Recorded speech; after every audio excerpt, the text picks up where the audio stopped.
কেউ যদি চায় যে বাচ্চাটা আমাকে দেন, আমি বড় করে দেবো বা ওকে অনেক উচ্চ শিক্ষিত করে দেবো, তাহলে আপনি কি করবেন? আমি বাচ্চা দিতে চাই না। আমি কষ্টকর হলে 10 ভাইয়ের কাছে চায়, চিন্তা হলো আমি মানুষ করব, আমি নিজের পায়ে আমি নিজে গড়িয়ে তুলবো। হ্যাঁ, আমি প্রতিবন্ধী হয়েছি, ঠিক আছে, কিন্তু মানুষকে দেখিয়ে দিব যে আমার মতন হতভাগা কাউকে ভালো সন্তান কেন, নিজের পেট থেকে সন্তান কাউরি দিবা না। নিজে আমি একটা চাই চিন্তা হলে আমি ছেলেকে মানুষ করছি বা মানুষের মতন গড়িয়ে তুলবো, আশা করি।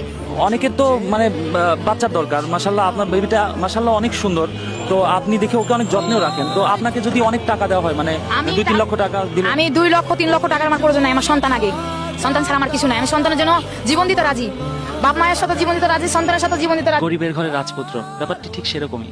রাস্তা দিয়ে যাচ্ছিলাম, হঠাৎ করে এই বাবুটাকে দেখে থমকে গেলাম। একজন পঙ্গু মায়ের গর্ভে এই রাজপুত্রটি জন্ম নিয়েছে। মা হাঁটতেও পারে না, হাত দিয়ে কোনো কিছু ঠিক মতো ধরতেও পারে না, অথচ এই পঙ্গু হাত দিয়ে নিজের সন্তানকে খাবার খাওয়াচ্ছে।